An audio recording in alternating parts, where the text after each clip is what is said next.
पर्वतों का नाम। हरे भगिया तो हरे जागल जनका जी राम जी बनलन पहुना।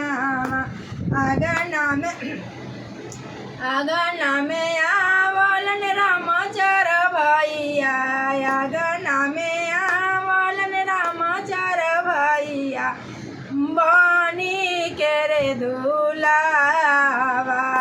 रे आगना में आवलन रामचर भैया बनी के रे दुलावा।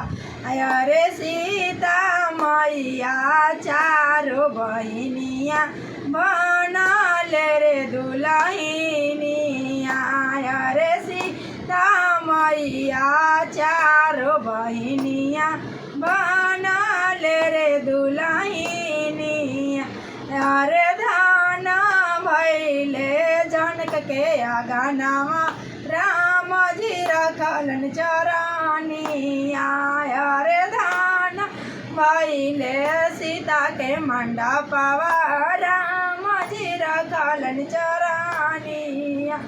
अरे भगिया तो हरे जागल जनका जी राम जी बनलन पहुना।